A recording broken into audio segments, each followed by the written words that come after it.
त्यांना कसं रेग्युलाइज करता येईल। सावंतवाडी आहे, सावंतवाडी नगरपालिकेला नक्षा स्कीम आणून सावंतवाडी नगरपालिकेच्या प्रत्येक घराचा स्वामित्व दाखला, महसूलचा दाखला, स्वामित्व 7/12 हा सावंतवाडी शहराचा केला पाहिजे। त्यांना सांगितलं माहिती नितेश राणेशी बोललो, एक 2-3 कोटी जर खर्च केले डीपीडीसी कडनं तर 7ही नगरपालिकेचा आपण ड्रोन सर्वे करून ड्रोन फिरवून प्रत्येकाचं स्वामित्व सनद हे आपण देण्याचाही आपल्याला प्रयत्न करतोय आपण, कारण ते 7ही नगरपालिका करणार आहे।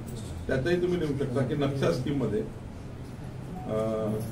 सिंधुदुर्ग जिल्ह्याच्या 7ही नगरपालिकेचं नक्षा स्कीम मध्ये स्वामित्व देण्याचा विचार शासन करत आहे आणि त्यांचा ड्रोन सर्वे करून प्रत्येकाचा प्लॉटिंगचा सनद, प्रत्येकाचा प्लॉटची सनद, जसं ग्रामीण भागात आम्ही करतोय, ग्रामीण भागातल्या गावठाणाच्या प्रत्येक घराची सनद आणि ग्रामीण भागातल्या प्रत्येक घराचं स्वामित्व, त्याप्रमाणे नगरपालिकेच्या घरातही स्वामित्व आम्ही करायचा विचार करतो। साहेब, एकूणच सिंधुदुर्ग जिल्ह्यात तुमची शिंदेची शिवसेना असेल किंवा